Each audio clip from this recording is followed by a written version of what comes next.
Eh, Hola, buen día. Bueno, mi nombre es Germán Stemelin, les doy la bienvenida. Seguramente nos vamos a ir sumando.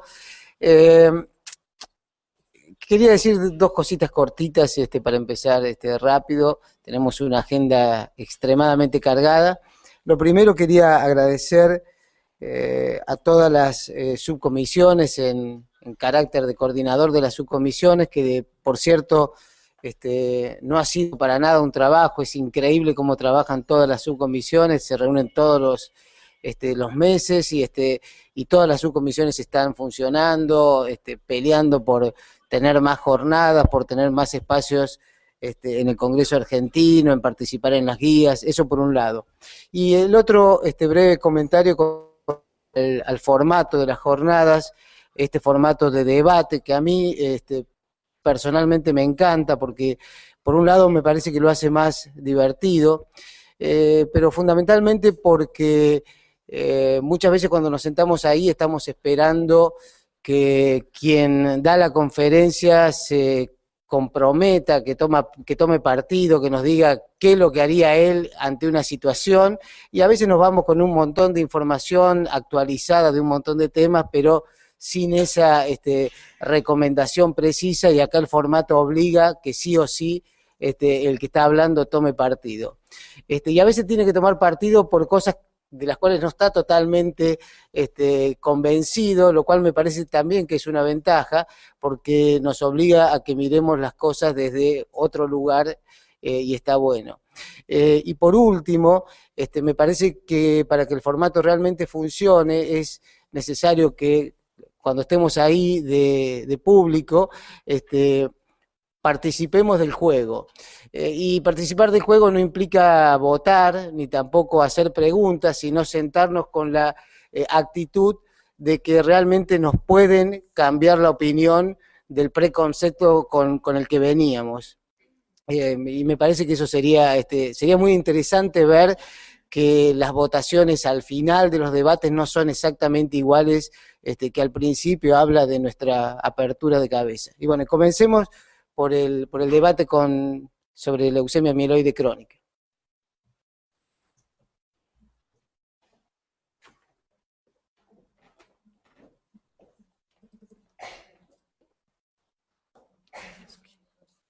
Doctora Pavlovsky, no.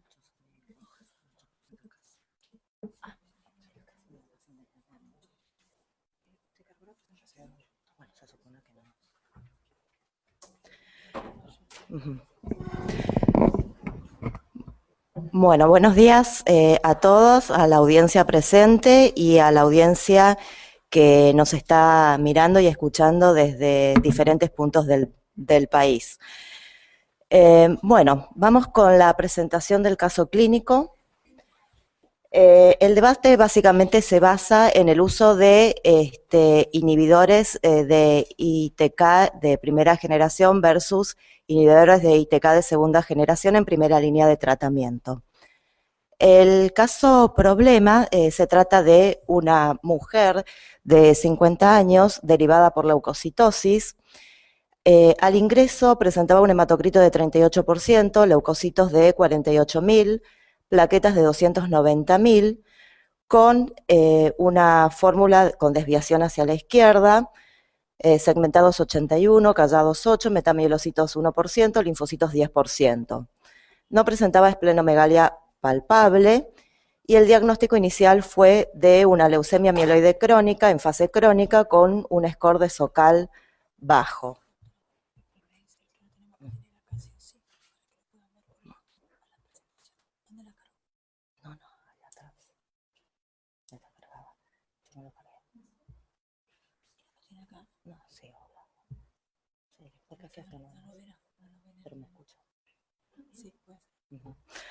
Bueno, como aspecto personal, como dentro de los aspectos personales de la paciente es traductora de inglés, tiene una cobertura médica privada con un alto valor de su imagen personal.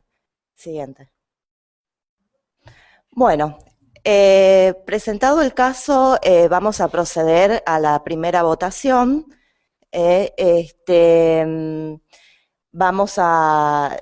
Ahora van a aparecer en pantalla las preguntas por las cuales vamos a votar. Vamos a pulsar, obviamente, la opción deseada. Pueden cambiar en el transcurso de la votación la opción deseada y la última es la que tiene valor. Siguiente. Bueno, y ¿cuál elegiría como tratamiento inicial?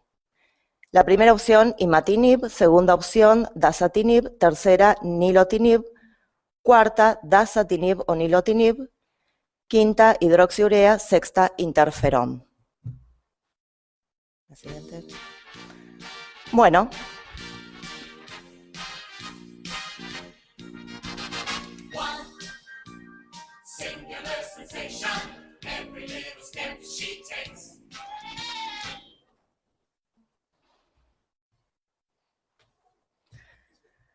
Bueno, los resultados, primera opción, 90, un poco más del 90% de imatinib y como segunda opción, nilotinib. Bueno, pasamos entonces a la discusión de las posturas. Comenzará la doctora Carolina Pawlowski. Defenderá inhibidores de ITK de segunda generación en primera línea de tratamiento.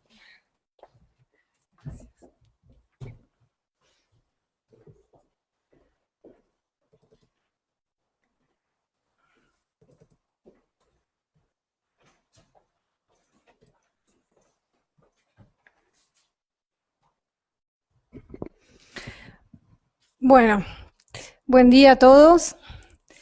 Y qué dura tarea me toca en esta paciente de bajo riesgo, 50 años, mujer. Pero bueno, yo voy a hablar en general, para todo tipo de paciente, obviamente no solamente para un paciente de bajo riesgo, sino de mediano, de alto riesgo, joven, viejo, todo. Primero, si yo fuese el paciente, ¿no? O sea, si pongámonos en el lugar del paciente. El paciente querría seguramente obtener una respuesta hematológica rápidamente, una respuesta citogenética rápidamente y una respuesta molecular mayor rápidamente. Seguramente con los nuevos métodos moleculares donde nosotros podemos métodos muy sensibles y hoy en día podemos saber si un paciente está en respuesta molecular completa, 4.5, 5 logaritmos. Si yo le cuento al paciente de esta posibilidad de saberlo, el paciente seguramente prefiera lograr una respuesta molecular completa, persistente. O sea que eso es lo ideal. Como, bueno, muchos sabemos, hay dos estudios importantes que compararon el imatinib, que es el tratamiento estándar, o era el tratamiento estándar, versus el dasatinib y el nilotinib, que son los inhibidores de segunda generación, que estamos exponiendo los resultados como primera línea.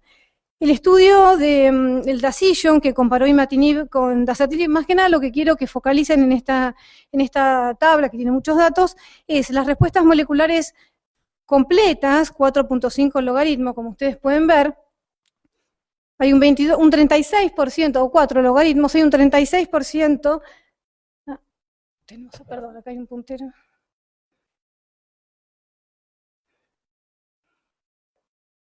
Hay un 36% de pacientes con dasatinib que pueden lograr respuestas moleculares completas, 4 logaritmos, versus un 22% con imatinib. Esta diferencia también es mayor con nilotinib versus dasatinib. Eso es en cuanto a la respuesta molecular completa.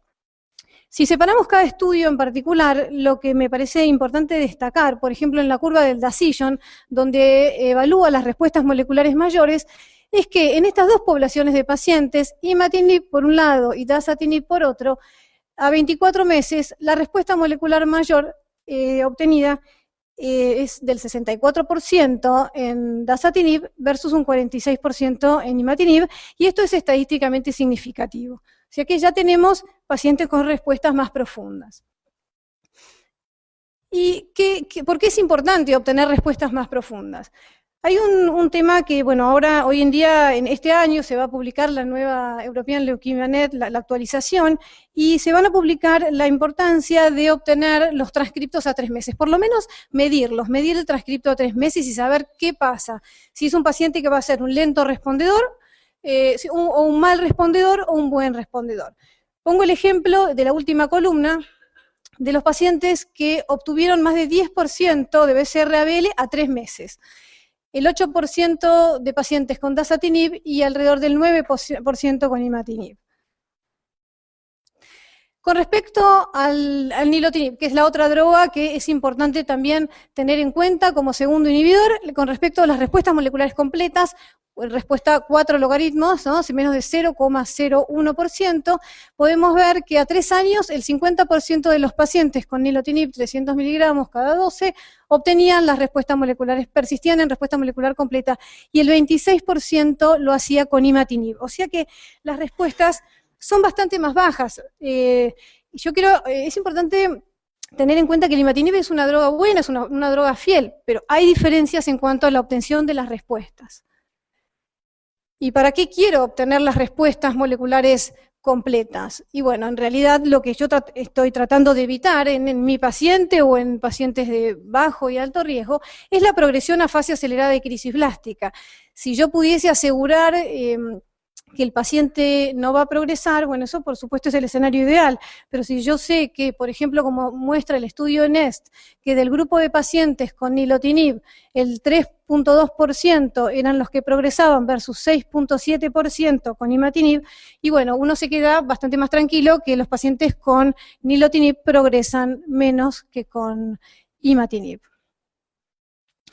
¿Y qué pasa cuando progresan? Porque todos sabemos que los podemos rescatar, pero lo que es importante aquí más que nada es que a 12 meses el 50% va a tener chances de seguir siendo rescatado y en realidad de estar vivo. O sea que la realidad es que después de la progresión la situación es difícil.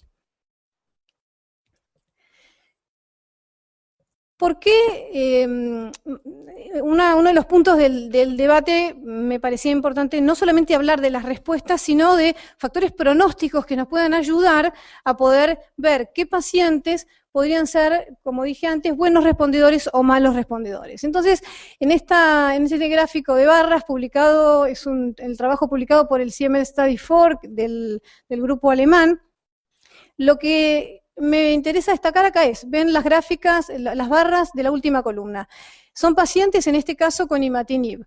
Ustedes ven que los pacientes con imatinib, luego de 18 meses, o sea que a 3 meses habían tenido más de 10%, o sea, respondedores malos o lentos, es la gráfico de barras naranja. O sea, el 23% luego de 18 meses iba a perder la respuesta citogenética. O sea que los pacientes que no alcancen respuestas profundas a 3 meses tienen el riesgo de poder perder la respuesta esta que por ahí quizás creemos que tenemos asegurada, pero no, hay un grupo de pacientes que la va a perder. Y si la pierden, bueno, son pacientes que van a tener después menos posibilidades de responder. Entonces, para el pronóstico, para saber el pronóstico de un paciente es importante el tiempo de alcanzar la respuesta, que es lo que hablábamos quizás a los 3 meses, a los 6, a los 12 o 18, y la profundidad de esta respuesta, 10% o 1% si hablamos de 3 meses o 6 meses. En el estudio de Asillon, lo que ellos analizan es justamente discriminan a los pacientes en más de 10% o menos de 10% a 3 meses. Esto se analizó retrospectivamente, el estudio ya lleva 5 años, está llegando al final, y lo que se observó es que con dasatinib el porcentaje de pacientes malos respondedores, digamos, o más lentos, era menor, 16% versus un 36% con imatinib. O sea que seguimos teniendo pacientes con imatinib que responden, pero siempre que es menor que con dasatinib. Lo mismo para nilotinib. En el estudio NEST, la obtención de respuestas moleculares mayores, como ustedes ven, siempre fue menor relacionado a el nivel de transcriptos a 3 meses. Con nilotinib, los respondedores lentos o malos era de 9% versus 33% con imatinib. Bueno, eso es con respecto a las respuestas. Ahora, con respecto a un tema que generalmente uno elige y quizás viene bien para este caso clínico, es el score de SOCAL, porque muchos eligen su tratamiento, es difícil la elección de la primera línea, eso no hay ninguna duda. Y esta es una diapositiva seguida por el doctor Müller, que la dio ayer en una charla, o sea que la verdad es que me pareció interesante mostrarla, porque como ustedes ven abajo, son los pacientes tratados con nilotinib 300 miligramos cada 12 horas y divididos en el riesgo de SOCAL bajo, intermedio y alto. Todos los pacientes de este grupo obtienen más del 86% respuesta molecular con menos de 10% a 3 meses.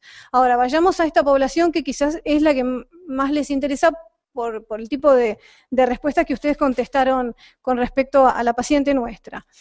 SOCAL de alto riesgo van a obtener menos de 10%, menos de la mitad de los pacientes, eso es un punto importante.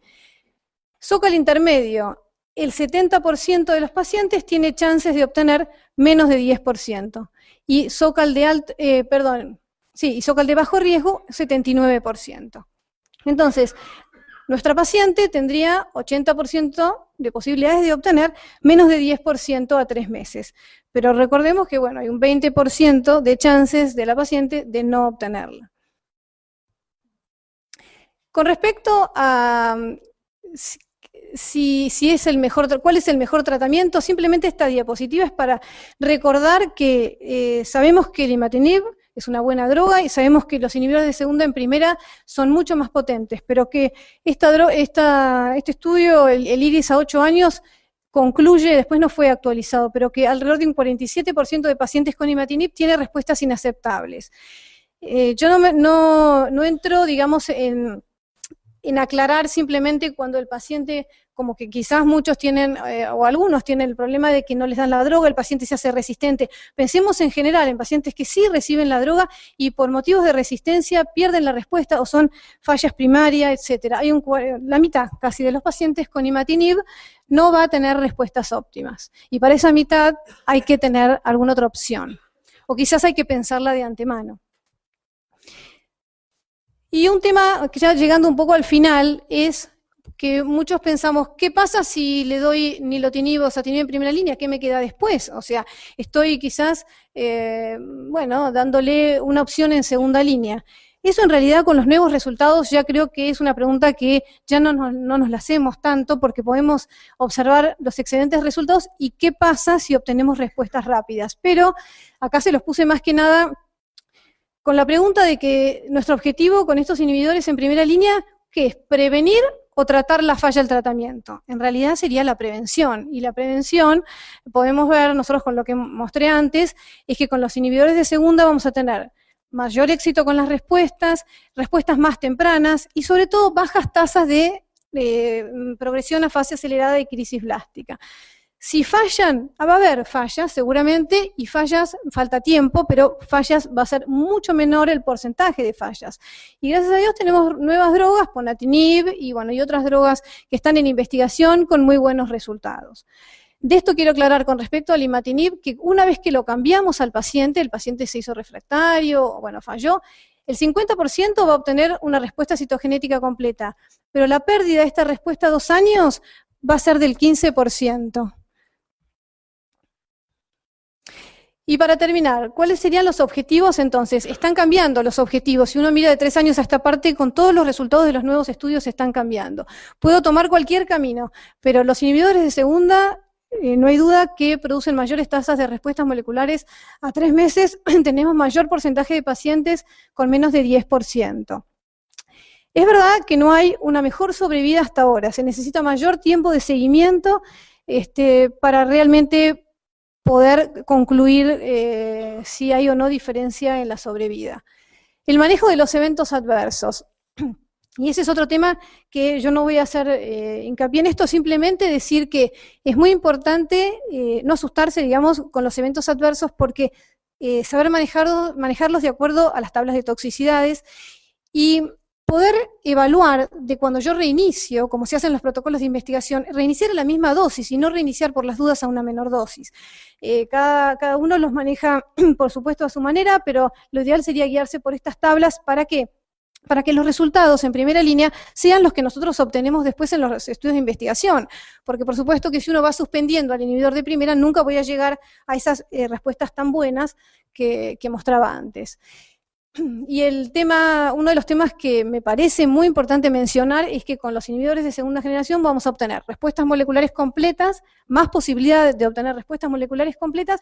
¿Para qué? Para empezar a pensar en esta posibilidad de discontinuar a futuro algunos pacientes. Es la primera vez que en la leucemia mieloide crónica se piensa en discontinuar. Y no es para todo el mundo, por supuesto, pero tenemos que saber que hay un grupo de pacientes que pueden llegar a discontinuar. Como lo mostró el estudio STEAM, que la mayoría de los pacientes recaían en los primeros 7 meses, pero que a 12 meses la probabilidad de obtener una respuesta molecular completa era del 40% y esa meseta continúa. O sea, y la pregunta es si estos pacientes están curados. Por lo tanto, y para terminar, lo mismo que puse anteriormente de nuestra paciente. Seguramente esa paciente, si uno le cuenta todo esto, va a preferir estar en respuesta hematológica, citogenética y molecular, pero también va a querer tener una respuesta molecular completa, profunda. Y esta paciente tiene 50 años y quizás es mujer, bueno, por otro lado tenía no sé, un tema con la estética, o sea que seguramente ella iba a querer discontinuar. Si uno le propone discontinuar en un futuro por obtención de respuesta molecular completa persistente, se sentiría entusiasmada. Otro tema que me parece importante es pensar en un inhibidor de segunda generación en un paciente joven para la futura planificación de un embarazo, algo que jamás se había hablado, como habíamos dicho, en una mujer. Hoy en día sí podemos pensar en la posibilidad, de hecho nosotros tuvimos un caso y se publicó de la planificación de un embarazo, una paciente con respuesta molecular completa. Por lo tanto, tiene sentido pensar que antes de alcanzar la respuesta molecular completa, es importante obtener la respuesta molecular mayor, pero es más importante alcanzar un nivel de transcriptos menor al 10% a 3 meses. Más que nada con esto, lo que digo es monitorear a 3 meses la respuesta molecular. Bueno, gracias.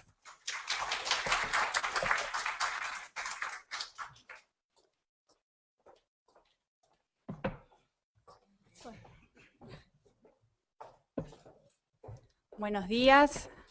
Yo pensé que los iba a tener que convencer porque cuando vamos a las charlas internacionales la tendencia es siempre más rápido, queremos más. Pero bueno, voy un poco a ayudarlos a apoyar la postura del grupo en general.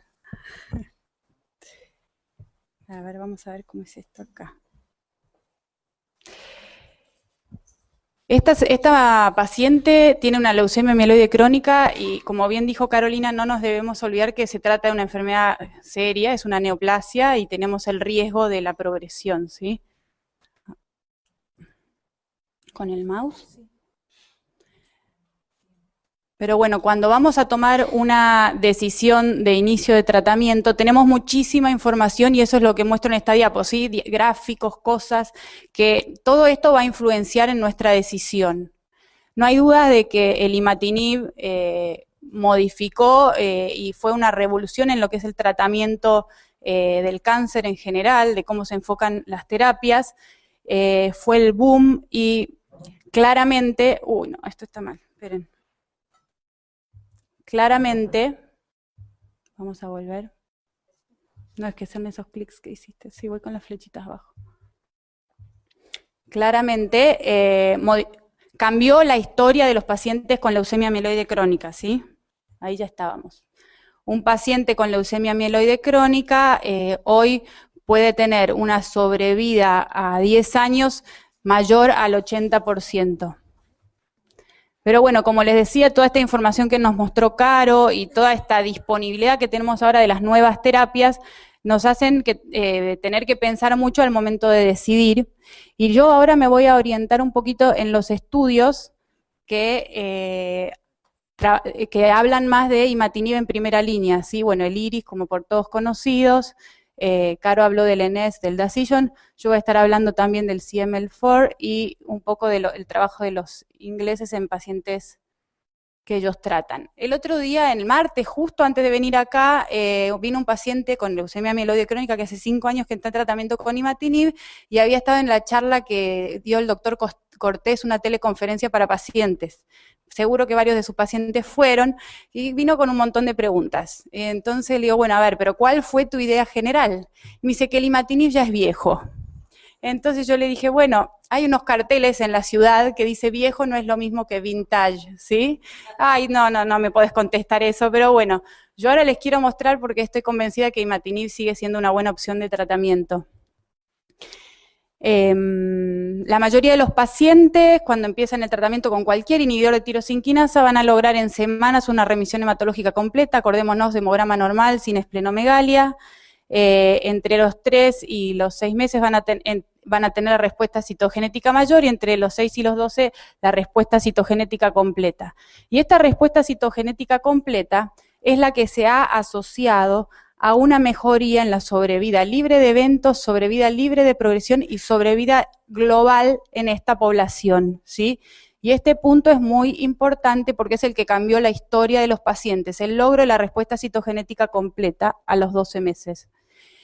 El grupo del MD Anderson realizó un trabajo con todos los pacientes con leucemia mieloide crónica y vieron los que lograban la respuesta citogenética completa a los 3, 6 y 12 meses, y lo que muestran acá es que esto beneficia a los pacientes en la sobrevida global y sobrevida libre de eventos en forma significativa entre los que la lograron y los que no, en cualquier inhibidor que recibían, ¿sí? Fíjense ahí a su izquierda, está el grupo con imatinib 400, imatinib 800 y también con los inhibidores de segunda generación. Independientemente de qué reciban, el paciente que logra esto tiene un buen futuro. Pero bueno, la mayoría de los pacientes también van a seguir disminuyendo el porcentaje de transcriptos debajo de este valor. Bien sabemos que uno puede hacer una correlación entre lo que es la respuesta citogenética completa, ¿sí?, que sería menor al 1% de porcentaje de transcriptos según la escala internacional, y una respuesta citogenética mayor, que la logran previamente, que sería un equivalente a ese 10% que describía recién Caro.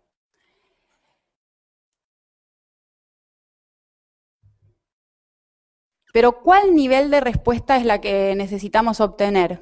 Como decía, siempre queremos más, ¿sí? Y primero vamos a hablar de eficacia del imatinib y de las otras drogas. ¿Qué es lo que cuánta eficacia es la que necesitamos para estos pacientes, ¿sí? ¿Qué nivel de respuesta molecular es el que necesitamos?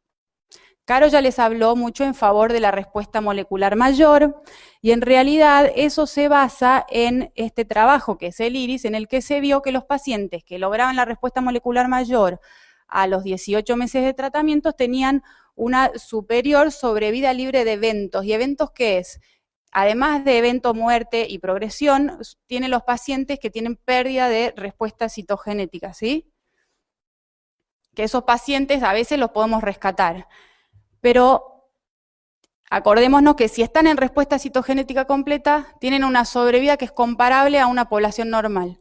En realidad sería buenísimo poder curar a estos pacientes, pero quizás, o sea, muchos pacientes lograron, y seguro que todos tenemos pacientes que lograron la curación con el trasplante de médula ósea, pero a expensas de una morbimortalidad muy elevada. Entonces, hablar de curación es hablar de quizás tener una sobrevida igual a la esperada para la edad con la mínima toxicidad posible. El tema de la suspensión, ya lo habló Caro, pero bueno, poder tener sobrevida prolongada con mínima toxicidad sería un buen objetivo, ¿sí? Y estos pacientes que están en remisión completa tienen la sobrevida igual a la esperada para la edad, citogenética completa, ¿no? El grupo inglés es el que más trabaja en cuanto al tema de si debemos perseguir este objetivo molecular o no, ¿sí? Y ellos recalcan que no hay un beneficio demostrado en sobrevida global y sobrevida libre de progresión con estos objetivos moleculares tan profundos, ¿sí? Y lo que ellos explican es que en realidad quizás la definición de respuesta molecular mayor fue arbitraria, ¿sí? Y no se obtuvo haciendo un trabajo para ver cuál es el valor de respuesta molecular que discrimina a los pacientes para una u otra evolución clínica, ¿sí? Este trabajo que les muestro ahora lo voy a volver a mostrar en un ratito, porque este punto es el que les quiero mostrar, que ellos lo que hicieron fue, con una metodología estadística determinada, tomaron a todos los pacientes y evaluaron cuál era el punto de corte para predecir una diferencia en la sobrevida global de los pacientes, ¿sí? Y acá les muestro que, como todos sabemos, la mayoría de los pacientes después del año va a seguir bajando despacito el nivel del transcripto. Pero ellos lo que vieron es que si a los 12 meses, qué pacientes eran los de bajo riesgo y cuáles los de alto riesgo. Y ellos encontraron que el valor que sí ofrece una diferencia significativa en la sobrevida global es que el paciente a los 12 meses tenga un porcentaje de transcripto menor o igual a 0,53%. Y también dicen que, como todos sabemos, ese porcentaje va a seguir bajando con el tiempo, ¿sí? Estamos hablando de 12 meses.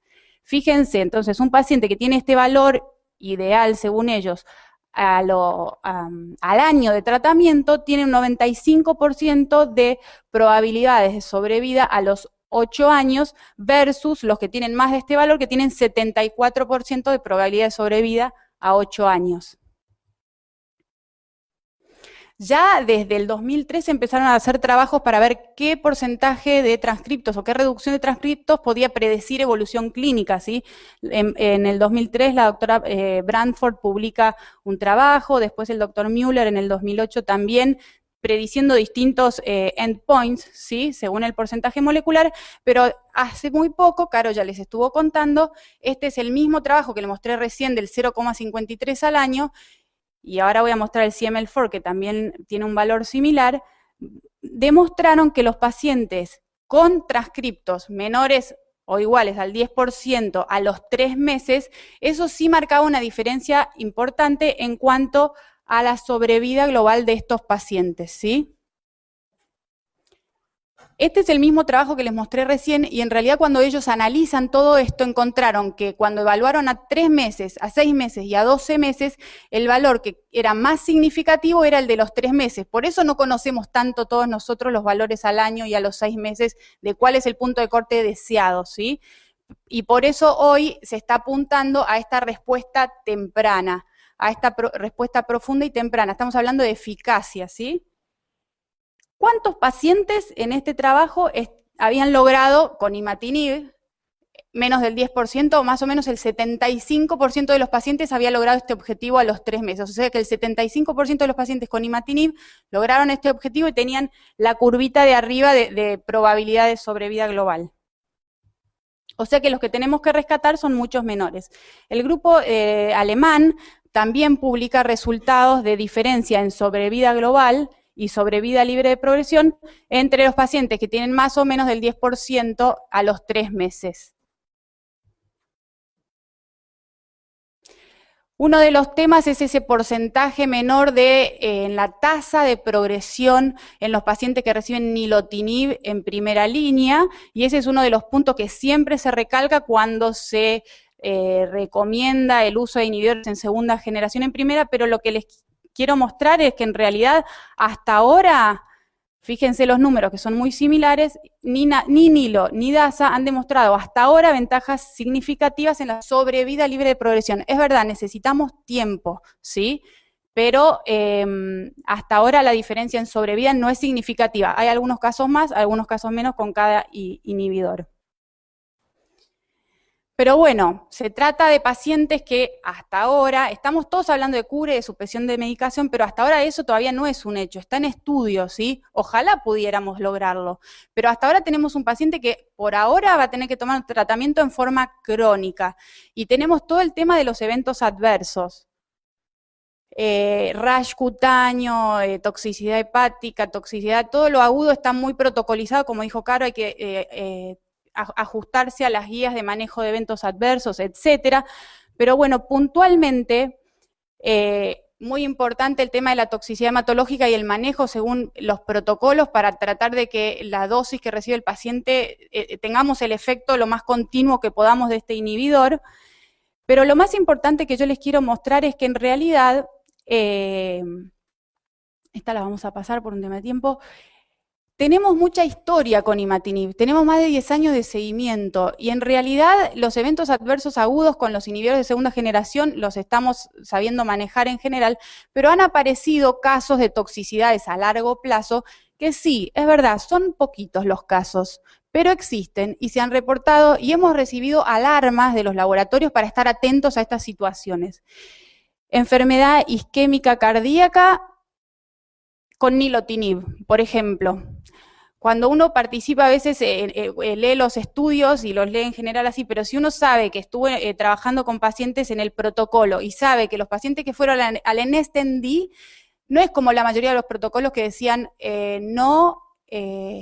infarto en el último año, era un criterio de exclusión en general.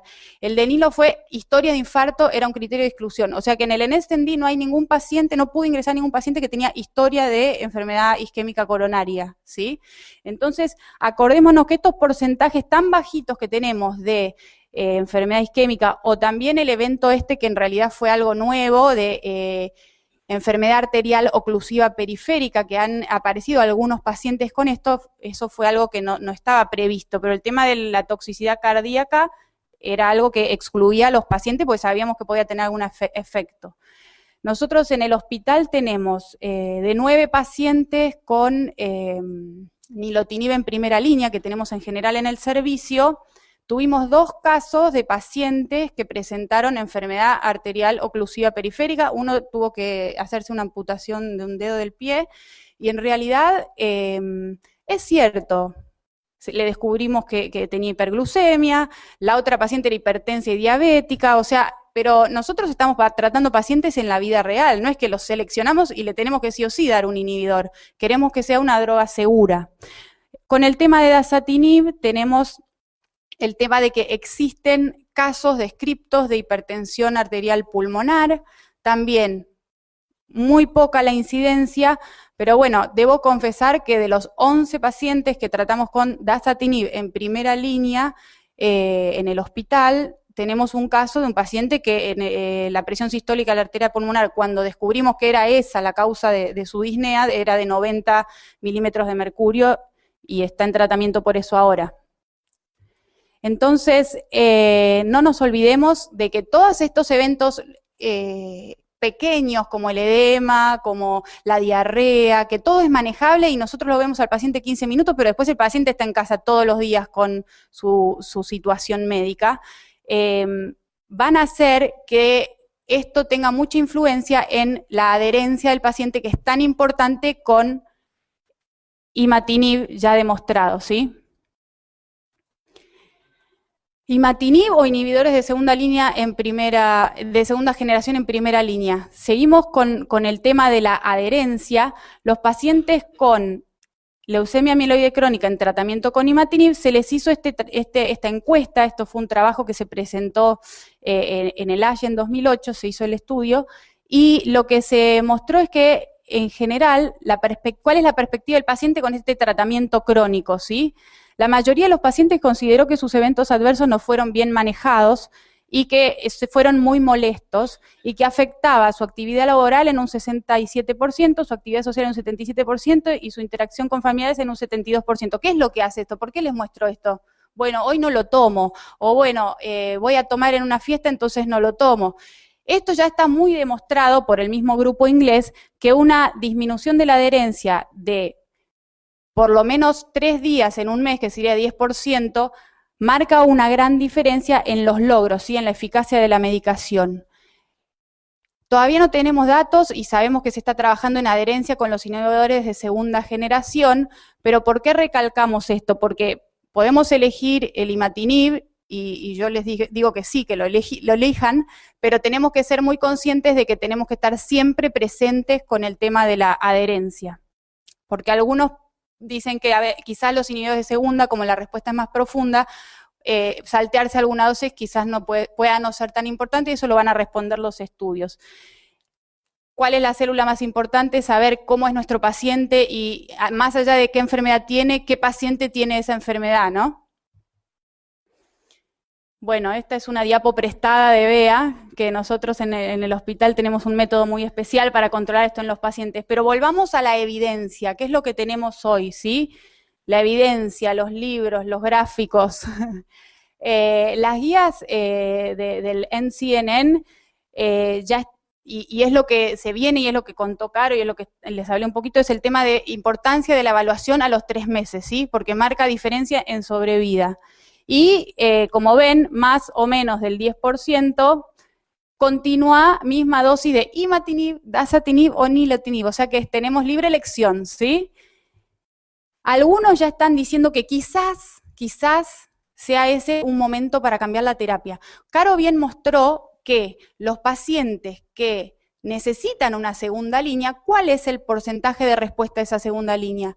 En general, todos los trabajos nos han mostrado que la respuesta a la segunda línea ronda en el 50%, pero es una respuesta a la segunda línea cuando el paciente ya falló en el tiempo y hace mucho que falló.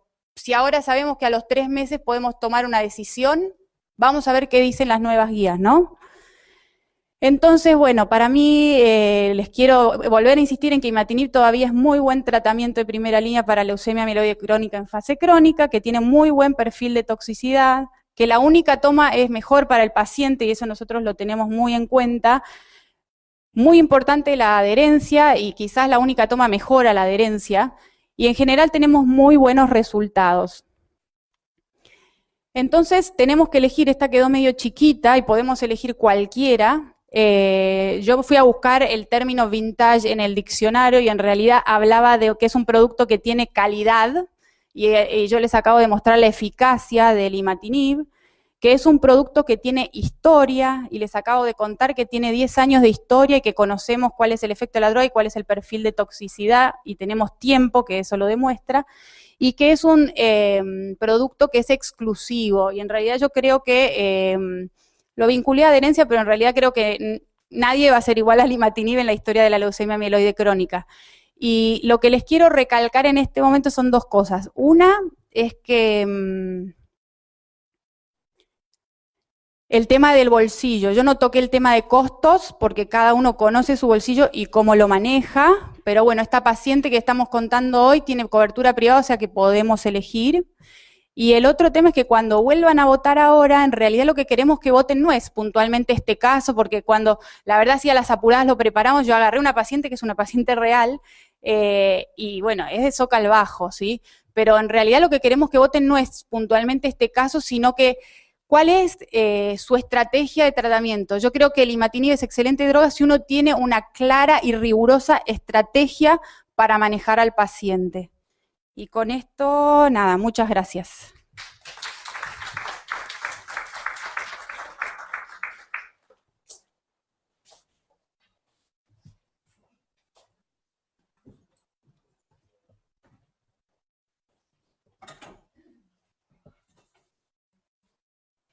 Bueno, estamos un poquito asustados con el tiempo, así que vamos a volver a proceder a la votación. ¿Qué tratamiento inicial elegiríamos para nuestros pacientes, teniendo en cuenta, ¿no?, el último comentario que hizo la doctora Varela? Imatinib como primera opción, segunda dasatinib, tercera nilotinib, cuarta dasatinib o nilotinib, quinta hidroxurea, sexta interferón. Iniciamos la votación.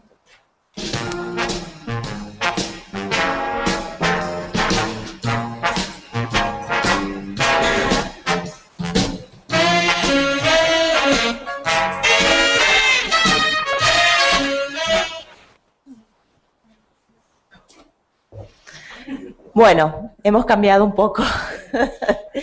Continuamos con el imatinib como primera opción y bueno, han aumentado un poquito las opciones de los inhibidores de segunda línea como primera opción como primera línea de tratamiento. Bueno, quería comentarle a la gente que está conectada, a la gente del interior, que tuvo problemas inicialmente con la transmisión, pero ya se solucionaron. Se estaban tratando de solucionar los inconvenientes técnicos. Muchas gracias.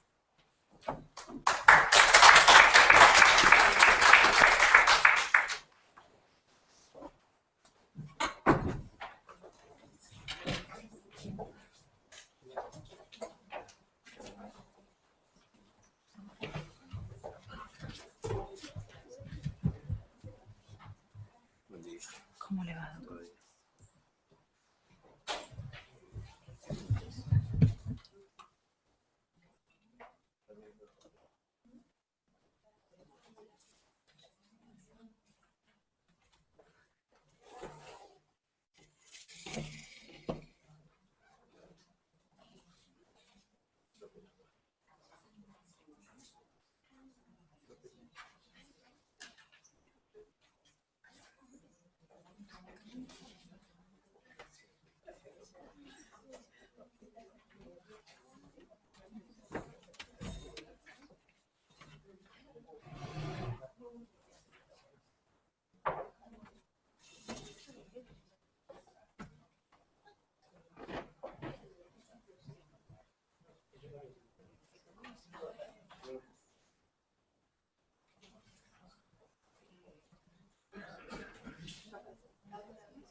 Hola, buen día.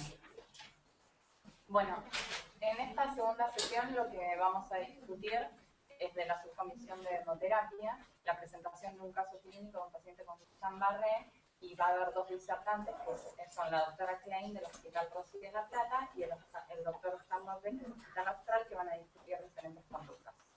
Así que les leo el caso clínico. Se trata de un paciente masculino de 58 años de edad que está dedicado a las actividades rurales, que proviene de Pergamino y que ingresa el 17 de febrero del 2012 a la internación. No tenía antecedentes previos y refería 7 u 8 días antes de la internación de debilidad muscular en miembros inferiores, parestesias en los miembros superiores y progresión ascendente de esa debilidad.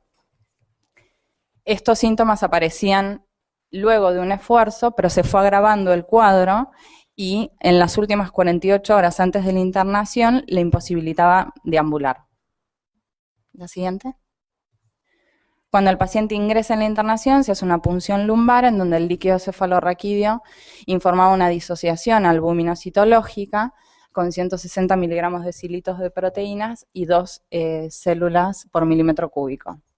Una imagen que fue una resonancia magnética de encéfalo fue normal, no mostraba ninguna patología, y se le realizó un electromiograma que informaba que tenía una polineurículo radiculopatía desmielinizante. El paciente ingresa a la unidad de terapia intensiva ya con parálisis de los miembros superiores e inferiores, parestesia facial, abolición y sensibilidad disminuidas de todos los reflejos profundos. A su vez tenía disautonomía con cuadros de tensión arterial que estaba exageradamente elevada, llegando hasta 220 milímetros de mercurio a la sistólica. Esto requirió tratamiento con nitroglicerina. Entonces, frente a este paciente, tendríamos dos opciones terapéuticas que son las que vamos a discutir y nos gustaría que ustedes voten cuál sería su primera opción. Si consideran que sería un paciente candidato a hacerle plasmaféresis en primera línea, o si le darían tratamiento con una inmunoglobulina hiperinmune o gammaglobulina. Si pueden votar. Graciela, vos primero.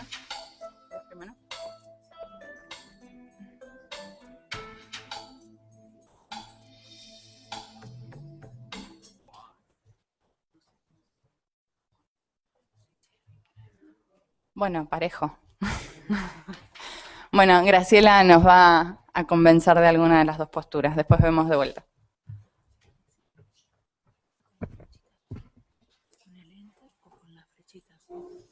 Bueno, buenos días. Vamos a tratar de ver este síndrome de Guillain-Barré. Por ahí en el tratamiento no presenta tantas discusiones, sino lo vamos a ver más adelante desde otro punto de vista. Bueno, yo quise hacer, o con el doctor López quisimos hacer un recordatorio más bien clínico de qué se trata el Guillain-Barré. Una definición simple sería que es una enfermedad inflamatoria que cursa con una parálisis flácida, arrefléxica aguda, con disociación albuminocitológica. Algo un poco más complejo sería definirla como una polirradículo-neuropatía aguda, monofásica, sensitivo-motora adquirida, postinfecciosa, mediada inmunológicamente y por lo general de naturaleza desmielinizante, aunque en algunos casos no se encuentra esta desmielinización. Algunos de los síndromes que involucran al Guillain-Barré está el de Miller-Fisher, que se caracteriza por ataxia, oftalmoplejía y arreflexia, pero que puede presentar también pares craneales. Lo que sí hay que tener en cuenta es que el Guillain-Barré constituye una emergencia neurológica. Ahí tenemos abajo los subtipos del síndrome de Guillain-Barré, en la que está primero la polirradículo-neuropatía desmielinizante aguda inflamatoria, el síndrome de Miller-Fisher y formas axonales, predominantemente motora, forma mixta sensitivo-motora y a predominio autonómico.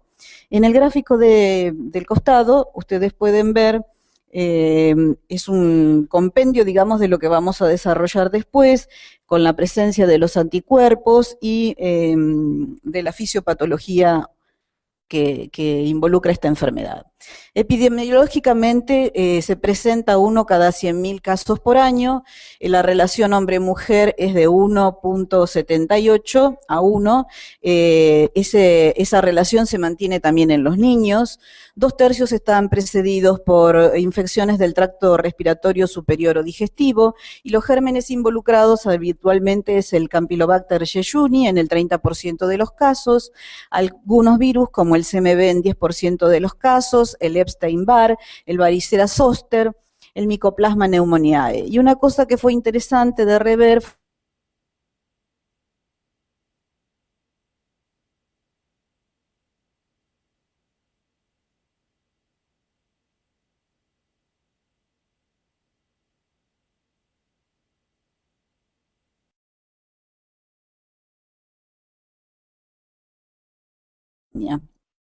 en la anatomía patológica de casos que llegaron al óbito, se encontró que la polirradiculopatía desmielinizante aguda inflamatoria había un infiltrado inflamatorio de células T y macrófagos con áreas de desmielinización y degeneración axonal secundaria, activación del complemento, anticuerpos unidos a la superficie externa de las células de Schwann y vesiculización de la mielina e invasión de macrófagos que se solía ver una semana después de que había sido activado el complemento, y en las formas axonales había IgG y complemento que se unían al axolema de las fibras motoras del nódulo de Ranvier con formación de complejos de ataque de membrana y degeneración axonal de las fibras motoras.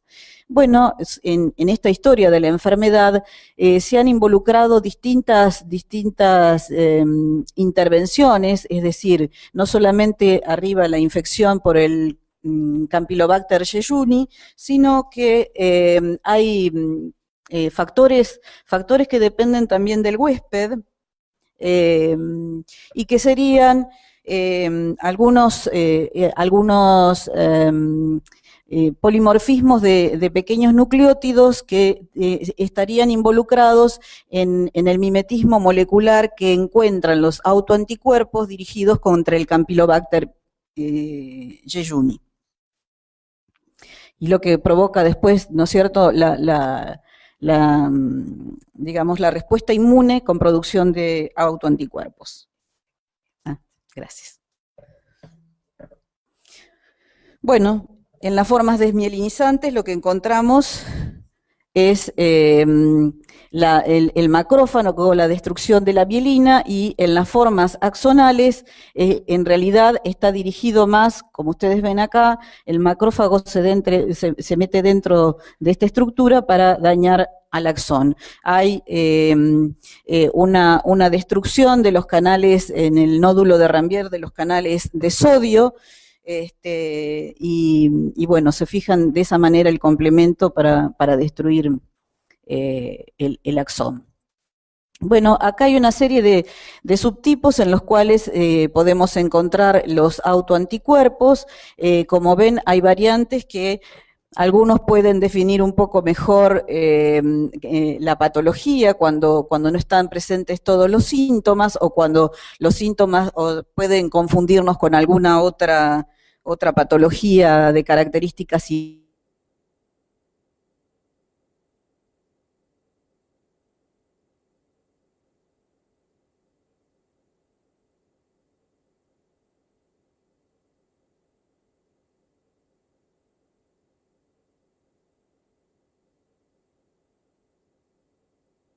otras causas. Parestesias distales aumentan la sospecha diagnóstica. Lo que no dice ahí es que los pacientes pueden presentarse sobre todo con dolor, que bueno, que puede llegar a ser bastante importante. Hay distintos criterios, uno de ellos es el electromiograma, que puede ayudarnos en hacer el diagnóstico más certero, y que es lo que se utiliza habitualmente en los que vemos en las formas axonales signos de denervación y en la desmielinizante, bueno, bloqueos de conducción, etcétera. También se presenta con síntomas de disautonomía como arritmias, hipotensión, hipertensión, hilio paralítico y sudoración.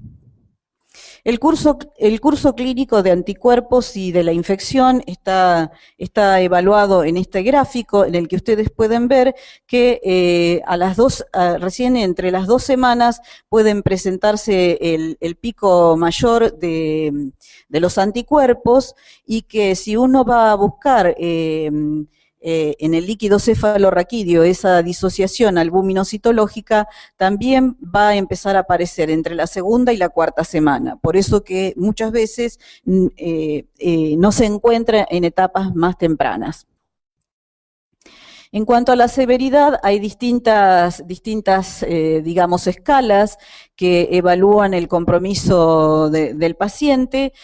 Algunas van desde el 0 al 5, yo puse solamente 2, pero hay varios scores más. Y bueno, la de Hughes, que del año 78, que va del 1 al 6, que incluye la muerte. Las complicaciones, bueno, tiene una mortalidad del 5%, una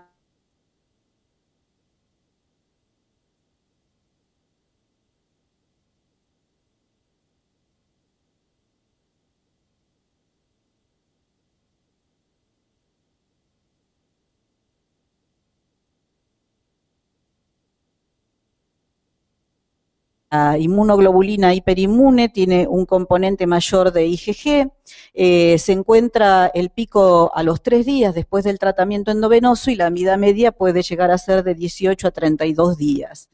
Hay una variabilidad en la farmacocinética en los pacientes valorados con Guillain-Barré y que tienen dosajes de inmunoglobulinas normales. La dosis óptima, por lo tanto, es desconocida, pero la farmacocinética podría explicar en parte la diversidad en el curso clínico y la evolución.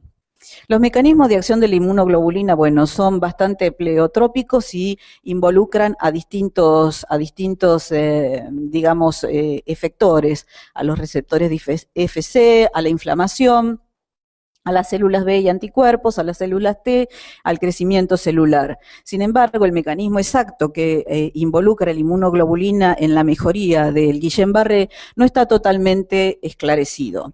Bueno, este dibujo muestra algunas de las modulaciones que pueden producirse a través de la inmunoglobulina. Como ven, es bastante amplio.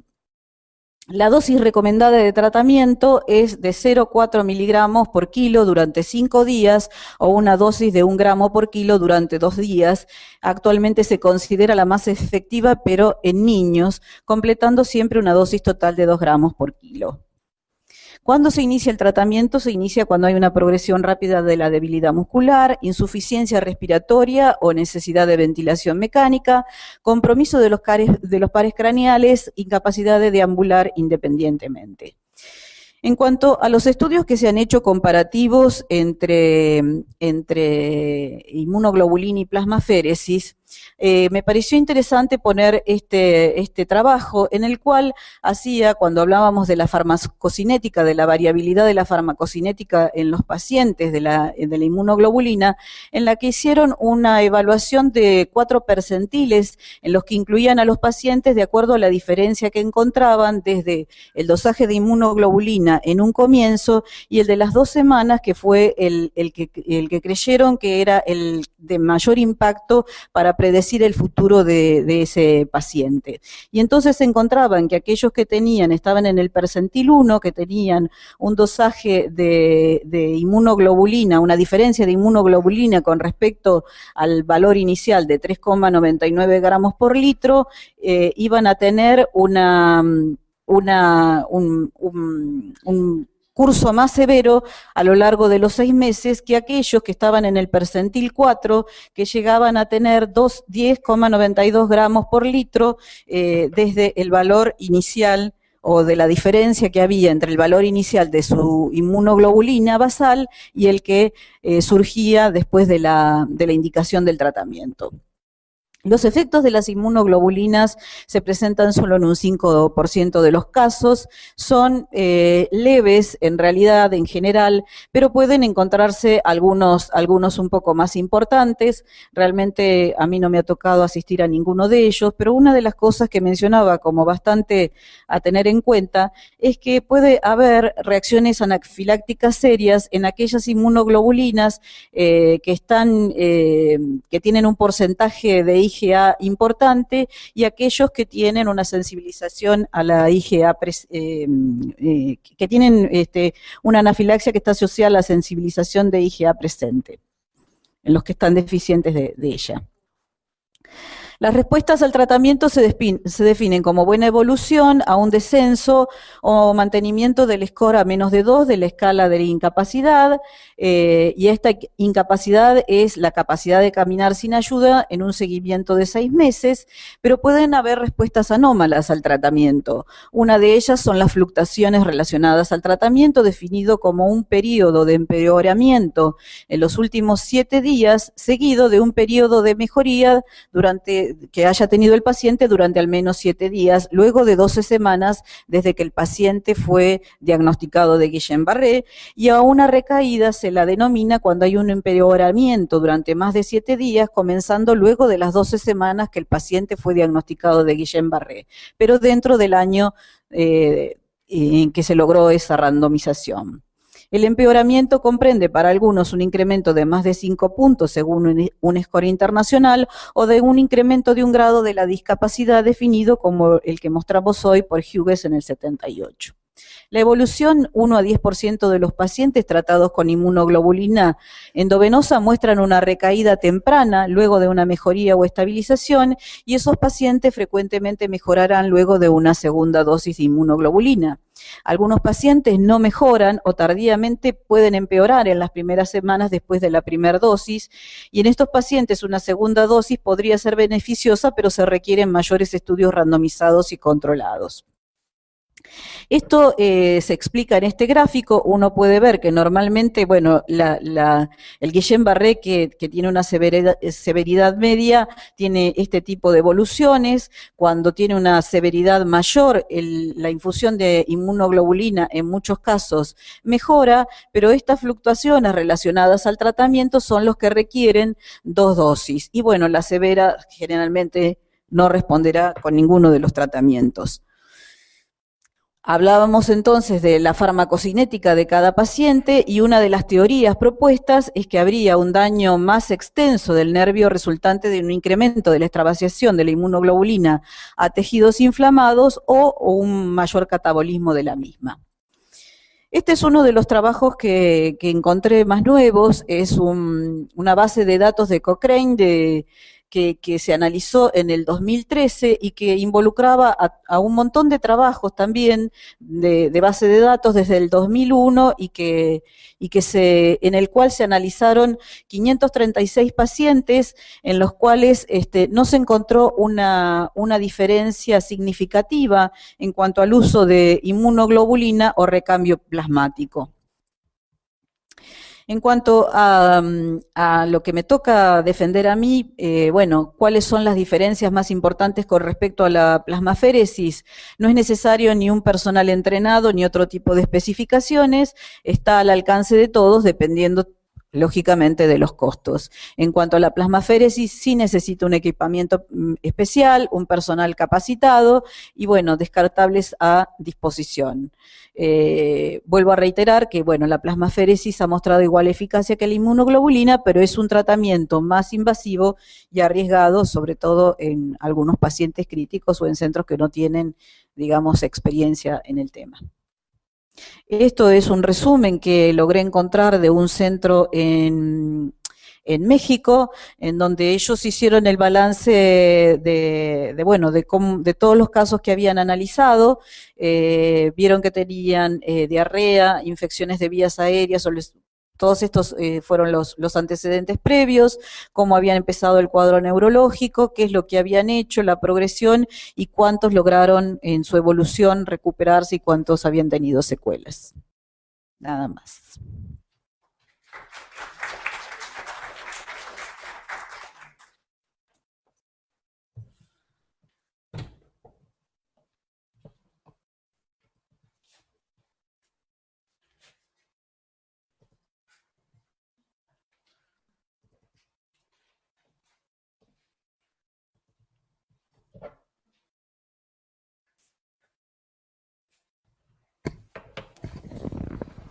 Bueno, buenos días. Bueno, después de la exposición acá de la doctora Klein, vamos a tratar de defender la plasmaféresis, que es lo que estamos los hemoterapeutas especializados, y vamos a verlo desde el punto de vista de la féresis terapéutica.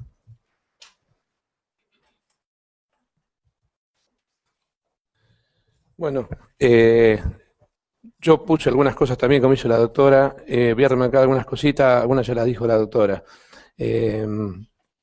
Más allá de que sea una polineuropatía disminuyente inflamatoria aguda, y con todo el componente que tiene a nivel del sistema nervioso, con la debilidad muscular simétrica, que se van extendiendo proximalmente, el compromiso músculo respiratorio y orofaringio está en una forma más severa y puede tener hasta un 25% requiere asistencia respiratoria mecánica. Y como dijo la doctora, la disfunción autonómica puede producir variabilidad en la presión sanguínea y en el ritmo cardíaco. Por eso a veces cuando nosotros tenemos que evaluar muy bien esto, desde la féresis terapéutica, generalmente los pacientes es un procedimiento que no se hace en la habitación del paciente, sino se hace en una unidad de cuidados intermedios o intensivos. ¿Por qué?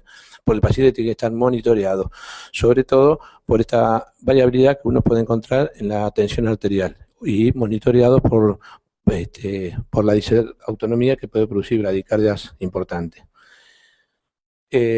Una cosa importante, de todos los pacientes con síndrome de Guillain-Barré, el 75% puede desarrollar deficiencias neurológicas a largo plazo, inclusive incapacitantes y que no sin recuperación a íntegro. Como dijo la doctora, 5% de índice de mortalidad. Bueno, la variante de Miller-Fisher ya la contó la doctora. Se dice que la sospecha siempre está, más allá, que muy bien expuesta por la doctora, la patogénesis autoinmune por anticuerpos a los componentes de la vaina de mielina. La incidencia, más allá de 1 en 1.000.000 en 100.000 por año, la incidencia es 1.75 a 1.79 cada 100.000 al año. Esto son datos de la Asociación Americana de Aféresis, la ASFA, quien cada 2 o 3 años está haciendo permanentemente la evaluación de todos los procesos de aféresis terapéutica e inclusive esto se hace igual que en cualquier sociedad, por evaluación de los casos que hay expuestos y presentados. Sí es para tener en cuenta que en los pacientes de entre 80 y 89 años es un poquito más, está en 2.66 cada 100.000 al año. 3 semanas antes pueden presentar enfermedad respiratoria o gastrointestinal, que es lo que está justamente asociado a la evidencia por la infección por Campylobacter jejuni, Mycoplasma pneumoniae, Haemophilus influenzae, citomegalovirus y Epstein-Barr.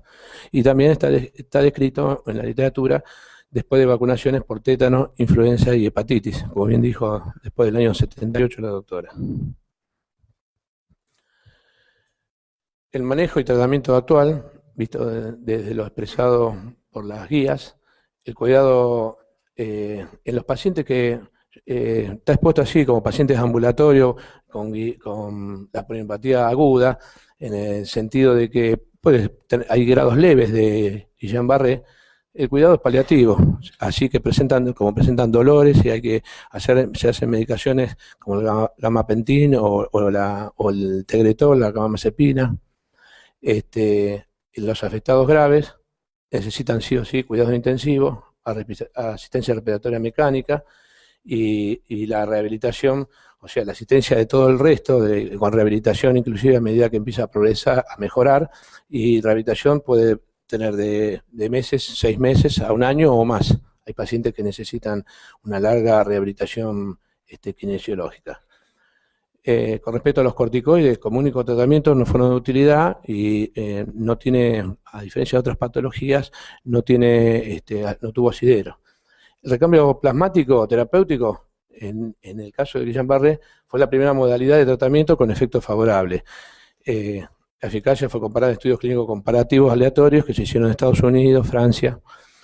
Las guías de aféresis, en las cuales nosotros nos basamos, en Argentina no tenemos guías nacionales como hicimos de indicaciones de medicina transfusional, pero tenemos de guía las guías hechas por la Asociación Americana de Aféresis. Ellos la clasifican en categoría 1. Hay 2 formas, clasificar por categorías de 1 a 4 o por grados de recomendación basado en la evidencia. En la categoría 1, estas guías dicen que la enfermedad en la cual la aféresis es aceptada como primera línea de terapia, ya sea como tratamiento primario independiente o en conjunto con otras modalidades de tratamiento. Esto, en la última evaluación, en el 2010, fue modificado el concepto de categoría, porque antiguamente la categoría 1 la daba como la indicación del tratamiento SS y no asociado a otros tratamientos. La modificaron en el 2010, en el cual se puede asociar con otro tratamiento, independientemente de estar haciéndole la plasmaféresis. El grado de recomendación es 1A, que tiene que ver con una fuerte recomendación y evidencia científica de alta calidad metodológica. Justificación de la aféresis. En la polineumopatía desminimizante aguda, el síndrome de Guillain-Barré, severa, de rápida evolución, se debe realizar recambio plasmático terapéutico, independientemente de requerir asistencia respiratoria mecánica. Esto está puesto como nivel A. A ver, una cosa es un Guillain-Barré, que uno lo diagnostica después de haber comenzado los síntomas y todos los signos y síntomas, después de varias semanas, que suele ocurrir. Un paciente está internado y durante 2 o 3 semanas, y después de 3 semanas recién pueden llegar a un diagnóstico. Pero hay pacientes con Guillain-Barré que se presentan, sobre todo los pacientes severos, que la sintomatología, independientemente que uno investiga y busca en la anamnesis del paciente, puede tener relación 3 o 4 semanas antes de haber tenido alguna patología respiratoria o intestinal, sintomatología. El cuadro se presenta como grave, y en horas, a veces en horas, 12 horas, se instala la parálisis ascendente progresiva con un compromiso respiratorio severo. Ese paciente tiene indicación de plasmaféresis. A ese paciente no le podemos hacer inmunoglobulina, porque si lo dejamos, la recuperación de ese paciente es muy tardíamente, y a veces con compromiso de vida también. La inmunoglobulina es una alternativa al tratamiento usado, y hasta ahora existe insuficiente evidencia para demostrar la superioridad de un tratamiento con otro. En los estudios comparativos se comparó el recambio plasmático versus cuidado paliativo solamente. Y bueno, sobre cuidados paliativos sin hacer nada, obvio que el recambio plasmático va a tener mayor respuesta. El tratamiento es más efectivo cuando se inicia antes de los 7 días de iniciada la enfermedad. Muchas veces cuando es a largo 2 semanas, 3 semanas, 4 semanas, a veces comienzan directamente con inmunoglobulina y optan por hacer inmunoglobulina y no plasmaféresis. Otros pacientes se pueden hacer, desde el punto de vista de la plasmaféresis, se pueden hacer plasmaféresis e inmunoglobulina. Sí, justito. Desde nuestra especialidad, el procedimiento de recambio plasmático, la idea es recambiar 200 a 250 mililitros de plasma por kilo de paciente en un periodo de 10 a 14 días. La indicación, se requieren 5 a 6 secciones de recambio plasmático y la solución de reposición se usa albúmina al 5%. Un ejemplo son 5 viales de 50 mililitros al 20% en 750 de solución fisiológica. Uno lo saca en función de la volemia plasmática y la idea es remover como mínimo una volemia a una volemia y media plasmática. A veces se puede, a veces no, dependiendo del estado del paciente, la hemodinámica del paciente, pero la idea es, a lo largo de 14 días, tratar de estar entre los 200 y los 250 mililitros por kilogramo de peso del paciente. El 100% de los pacientes, el 10% de los pacientes puede recaer 2 o 3 semanas después, igual como mostró la doctora con la inmunoglobulina. La idea de estos pacientes es que en estos pacientes se hace plasmaféresis, muchas veces desde el neurólogo por ahí solicita 2, 3 recambios continuados. Nosotros siempre explicamos que no se pueden hacer más de 3 recambios plasmáticos porque más allá de la síntesis de factores de coagulación, la nitromina 3 necesita 72 horas. Entonces, es una patología que se usa como solución de reposición albúmina en fisiológica. Esta no es una patología que se use plasma. La indicación de plasma fresco congelado con albúmina estaría indicado si el paciente a su vez tiene asociado algún problema de coagulopatía. Entonces ahí evaluamos usar la reposición. La mitad de la reposición se hace con albúmina y la otra mitad con plasma y se controla y se corrige la deficiencia de la coagulación. Bueno, bien, quería decir algo. Como dijo acá la doctora, hacer plasmaféresis y hacer inmunoglobulina, no hay diferencia entre un tratamiento y otro, decir uno es mejor que el otro. Todo depende de la evaluación del paciente y cuánto tiempo hace que el paciente empezó con la sintomatología y presentó el cuadro. Y la otra también es importante, depende dónde está el paciente internado y la disponibilidad que uno tiene de tener separadores celulares y poder hacer el procedimiento. Obvio que todos los servicios de hemoterapia tienen un médico especialista, la mayoría hace aféresis terapéutica, pero a veces no se cuentan con los equipos. No obstante, hoy por hoy está bastante, lo que es acá en Buenos Aires, en Capital, lo podemos tener o disponer fácilmente, no así en otros lugares. Así que bueno, muchas gracias.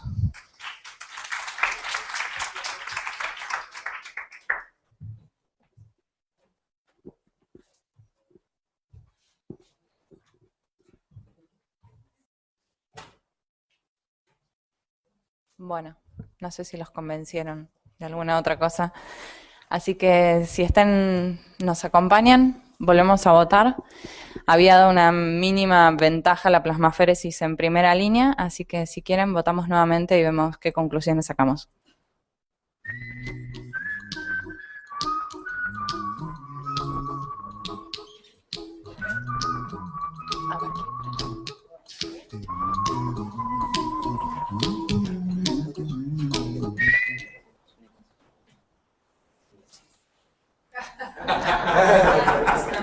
Es broma, ¿no? Bueno, evidentemente los dos fueron muy convincentes. No hubo cambio. Bueno, muy bien. Vamos a un café. Nos encontramos en punto menos cuarto, así no nos atrasamos.